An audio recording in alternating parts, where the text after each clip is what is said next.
इतना बुरी तरीके से घसीटा गया था, हमें इतनी लाठियां मारी गई थी, बहुत ज्यादा निशाना भी सूचना भी तक भी दे रही है। तो हम डरने वाले नहीं, इन्होंने कितना अत्याचार करना, कितनों को मारेंगे, जितने बच्चों को मारेंगे उतने और ज्यादा बच्चे यहाँ पे आएंगे।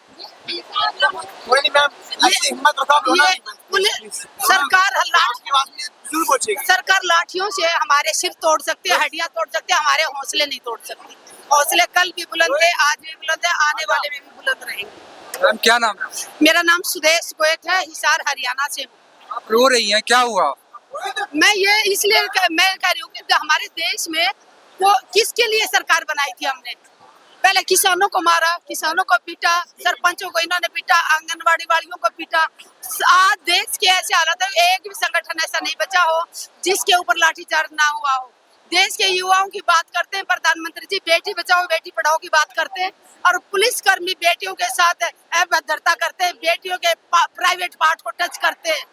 हम जब कोई हमारे साथ अत्याचार होता तो हम पुलिस में जाते हैं। अगर यूनिफॉर्म वाले ऐसी घटिया हरकत करेंगे तो हम किससे न्याय की उम्मीद करेंगे? 20 जुलाई को आप गई थी प्रोटेस्ट?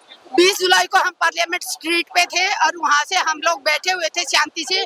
फिर पीछे से ज्यादा भीड़ आ रही थी तो हम खड़े हो गए, और जैसे पीछे से धक्का आया तो हम पुलिस बिल्कुल सामने थी, और जैसे पुलिस को टच हुए तो पुलिस ने लाठियां मारनी शुरू कर दी, और इतनी बुरी तरीके से बच्चों के ऊपर लाठियां बरसाई है, बेटियों पे, बेटों पे, सब पे इतनी लाठियां बरसाई है, छात्रों पे, और हमें घसीटते हुए पार्लियामेंट थाने में लेके गई है।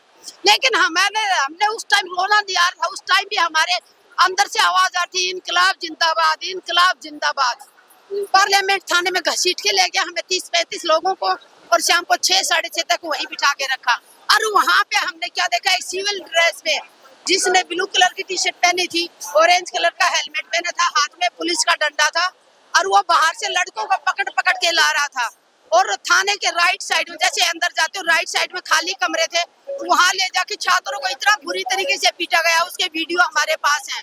छात्रों के मोबाइल छीने गए अंदर जाके, उनको बोला गया कि तुम्हारे ऊपर ऐसी धाराएं लगाएंगे तुम सारी जिंदगी यहाँ जेल में सड़ोगे। फिर एक वकील आया, उसने छुड़ाया। एक कमरे में 10-12 बच्चों को रोक के बंद करके बैठे हुए थे, छोटे से कमरे में 12 बच्चों को डरा के बैठे हुए थे। आपको भी पुलिस स्टेशन ले गया था पकड़ के? डिटेन किया हुआ था, मुझे भी डिटेन करके लेके गए थे। और मैं अमित शाह से ये कहना चाहूंगी, अगर पुलिस फोर्स कम पड़ रही है छात्रों को संभालने में, तो दूसरे राज्यों से पुलिस फोर्स मंगवा ले या पुलिस की नई भर्ती कर ले, लेकिन अपने भाड़े के गुंडों को आज के बाद हमारे आंदोलन में ना बेचे। हम पुलिस की लाठियां खा सकते हैं, क्योंकि हम पुलिस गोलियां चलाएंगे, खा सकते हैं, क्योंकि यूनिफॉर्म का सम्मान करते हैं। पुलिस यूनिफॉर्म वालों का हम हाथ नहीं लगाएंगे, यूनिफॉर्म का सम्मान करते हैं, कानून का सम्मान करते हैं। लेकिन जो सरकार ने गुंडे भेजे थे, सिविल ड्रेस में गुंडे भेजे थे, हम उन गुंडों की मार नहीं सहेंगे।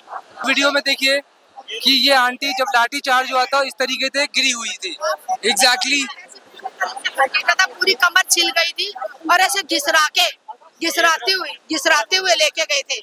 तो मैं ये कहूंगी कि चोटों का कोई बात नहीं, घाव तो भर जाएंगे, लेकिन जो युवाओं के मनों में, युवा बेचारे 2-2 साल से 3-3 साल से तैयारी कर रहे हैं, और जिन माओ ने अपने बच्चों को सपना देखा था डॉक्टर बनेगा, बेटी डॉक्टर बनेगी, आज वो इस दुनिया में नहीं है। उन माँ बाप के लिए सोच के बहुत दिल रोता है, कभी जिन माओ ने अपने बच्चों को खोजा जो कभी वापिस नहीं आएंगे।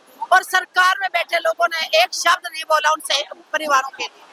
और देश के भविष्य कौन है? देश के भविष्य बीजेपी या कांग्रेस या एएपी के नेता नहीं है। देश के भविष्य है ये स्टूडेंट्स, ये यूथ है देश के भविष्य।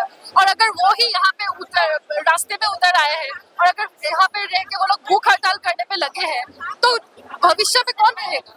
अगर यहाँ के देश का फ्यूचर ही अगर यहाँ पे भूख हड़ताल में अब मांगे के लिए पूछ के यहाँ पे भूखे रह जाएंगे, तो हम इंडिया विश्व गुरु कैसे बनेगा?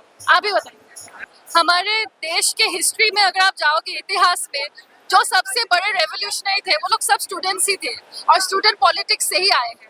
अभी भी अगर आप बीजेपी ही देखो या कांग्रेस के सबसे बड़े नेताएं जो है, वो लोग भी तो स्टूडेंट पॉलिटिक्स के थ्रू ही तो आए हैं। स्टूडेंट्स इस देश के फ्यूचर प्रेजेंट सब है।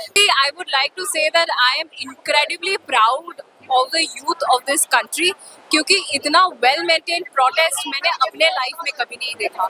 During our protest, during our student life, we have been there. Oh, thank you. Melody. इतना वेल मेंटेन प्रोटेस्ट मैंने आज तक नहीं देखा। जब रही बात कॉकरोचों की, a big salute to Abhijit, क्योंकि किसी ने तो आवाज उठाई है और ये बहुत जरूरी थी, क्योंकि किसी की ये देश जो है, एज माय फ्रेंड सेड, ये स्टूडेंट्स का ही देश है, प्रेजेंट और फ्यूचर ही है।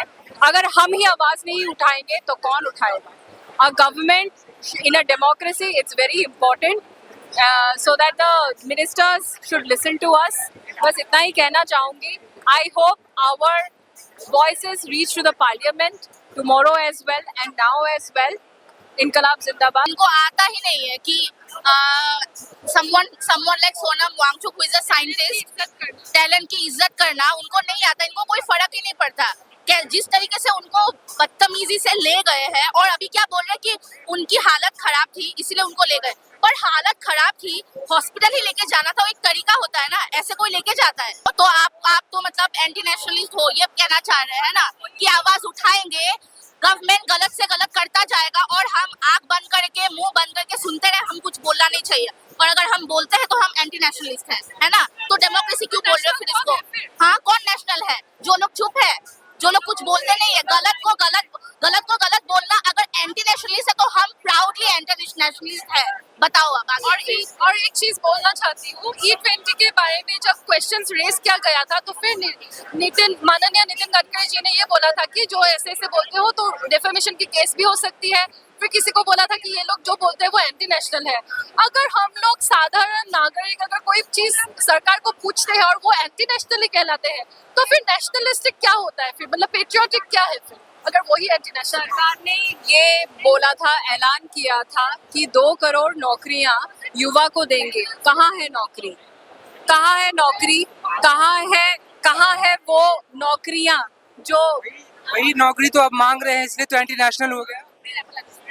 इतने दिनों से नहीं मांग रहे थे तो सब अच्छा था, अब मांग रहे हैं तो ये तो गवर्नमेंट का फेवरेट वर्ड है. जैसे कि अगर उनके खिलाफ कोई आवाज उठाएगा, कोई उनके खिलाफ कुछ बोलेगा, उनको बोलेंगे कि भाई या तो आप एंटी नेशनल हैं या तो आप पाकिस्तान चले जाइए, आप पाकिस्तान के एजेंट हैं. ये गवर्नमेंट का फेवरेट पास टाइम है, क्योंकि और तो कुछ कर नहीं रहे हैं ना.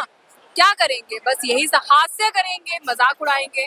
तो यही है. अब हमारी आवाज गूंज रही है, कॉकरोचों की आवाज गूंज रही है. तो देखते हैं वो मानते हैं कि नहीं मानते. और सबसे फनी पार्ट ये है कि जब ऑपोजिशन के एमपीज कुछ आवाज उठाते हैं तो वो एंटी नेशनल, पर जैसे ही वो पार्टी चेंज करते तो फिर वो एंटी नेशनल, मतलब कोई वो चीज ही नहीं रहता, उसका ट्रेस ही नहीं रहता. जिसके एग्जाम्पल राघव चड्ढा जी है.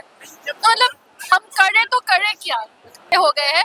और India is the largest democracy. क्या हमने ये चीज कहीं और क्यों नहीं देखा है? क्यों किसी और देश के कोई डेमोक्रेटिक देश के स्टूडेंट्स वहाँ पे मतलब आपके वहाँ बाहर आके ऐसे लड़ नहीं रहे? क्योंकि वो लोग सुनते हैं स्टूडेंट्स के. और यहाँ पे तो 2 किलोमीटर की दूरी में भी कोई गवर्नमेंट के कोई पावर के लोग आए ही नहीं है बात करने के लिए, ना ही डायलॉग के लिए आए हैं. तो बहुत शर्मिंदगी की बात है. आप बीजेपी के सपोर्टर हो सकते हो, आप कांग्रेस के सपोर्टर हो सकते हो, पर ये मुद्दा अभी वो बीजेपी कांग्रेस का नहीं रहा. ये है आपका मुद्दा देश के युवाओं का, देश के भविष्य का. और अगर आप अभी आवाज नहीं उठाओगे तो आप कल कब उठाओगे फिर? ये गुस्सा सिर्फ 1 या 2 जनों के बीच में नहीं रहा. अभी हम सबको पता चल चुका है कि कोई भी कुछ क्वेश्चन करेगा तो उसको एंटी नेशनल घोषित करेंगे. E20 के बारे में कुछ निकालोगे तो फिर डिफेमेशन केस कर देंगे. तो ये डेमोक्रेसी कैसे रहेगी? ये है मतलब डरते हैं क्या स्टूडेंट्स से जो यहाँ पे शांतिपूर्ण भाव से जो प्रोटेस्ट कर रहे हैं? ये इनसे डरते हैं क्या है? क्या क्रिमिनल्स को अपने पार्टी में बुला लेते हैं, स्टूडेंट्स को अरेस्ट करके जेल में डाल रहे हैं. कुछ तो उनका इक्वेशन थोड़ा ऊपर नीचे तो हो चुका है. और अभी हाई टाइम हो गया है उनको देखने के लिए कि उनको देखना चाहिए कि लोग अभी अंधे नहीं है. अब आप सबसे छोटे जगह में भी जाओगे तो लोग अभी सबको पता चल चुका है कि ये एक साधारण मतलब ये 1 या 2 जन का कंप्लेन नहीं है. अभी एक बहुत बड़ा मुद्दा हो चुका है और गवर्नमेंट को आवाज उठानी चाहिए.